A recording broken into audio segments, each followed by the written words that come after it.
अब इजराइल ने ईरान से पहले एक बार फिर से लेबनान पर हमला किया है और इस बार इजराइल का लेबनान पर अटैक डबल है।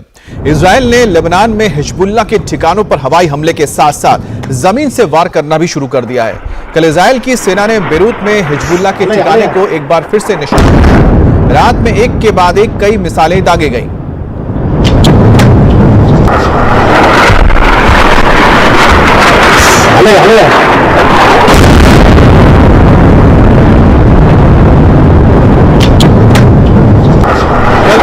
की राजधानी बेरूत में इजराइल के हमले का असर अब दिखने लगा है।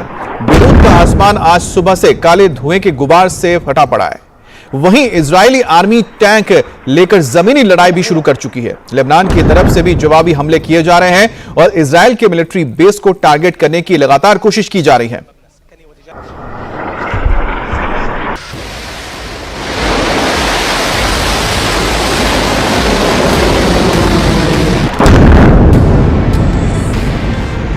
लेबनान का बेरूत शहर एक बार फिर बम और मिसाइल के धमाकों से गूंज रहा है।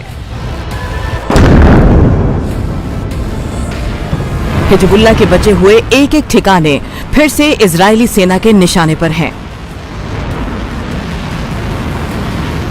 इजराइल का लेबनान पर इस बार यह अटैक दो तरफ से है। एक तरफ इजराइल की एयरफोर्स बेरूत में हिजबुल्लाह के ठिकानों पर मिसाइल और बम बरसा रही है, तो दूसरी तरफ इजरायली आर्मी बॉर्डर पार कर लेबनान में घुस चुकी है। बुधवार को इजरायली एयरफोर्स ने दक्षिणी बेरूत में कम से कम 7 ठिकानों पर स्ट्राइक किया। इजरायली एयरफोर्स ने उस इलाकों को भी टारगेट किया जिसे पिछले हमले में तबाह कर दिया गया था। देखिए इजरायली हमले के बाद बेरूत में इस बिल्डिंग का क्या हाल हो गया है। इसी बीच इजराइल की आर्मी ने लेबनान की सीमा में घुसकर अब ग्राउंड ऑपरेशन भी तेज कर दिया है। इजरायली सैनिक लेबनान में हिजबुल्लाह के ठिकानों को खोज कर टारगेट कर रहे हैं।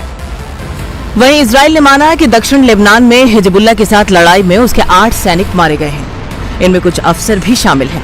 लेबनान की तरफ से भी इजराइल पर जवाबी हमले किए गए हैं।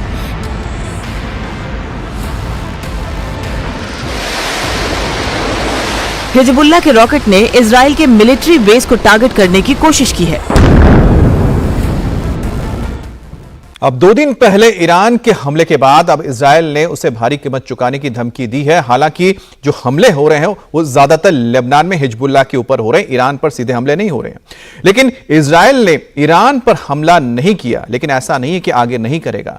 माना तो यह जा रहा है कि इजराइल बहुत ही जल्द ईरान पर एक बड़ा हमला करने जा रहा है और उसके मिलिट्री इंस्टॉलेशंस के साथ साथ उसके न्यूक्लियर प्लांट, ऑयल इंस्टॉलेशंस को टारगेट कर सकता है।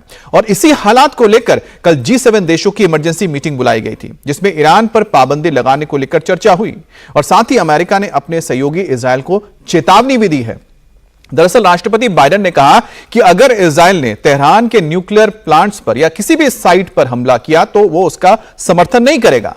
दरअसल बाइडेन ने जिस तरह से नेतन्याहू को चेतावनी दी है उससे हर कोई हैरान है और हैरान होना भी चाहिए, क्योंकि आखिर अमेरिका अपने कट्टर सहयोगी को चेतावनी क्यों दे रहा है। तो इसकी वजह यह है कि अमेरिका का मानना है कि अगर ईरान के न्यूक्लियर इंस्टॉलेशंस या फिर ऑयल इंस्टॉलेशन पर हमले हुए तो इसका असर पूरी दुनिया में पड़ेगा और एक व्यापक जंग छिड़ सकता है पूरे मिडिल ईस्ट में, जिसका समर्थन अमेरिका फिलहाल नहीं कर रहा है।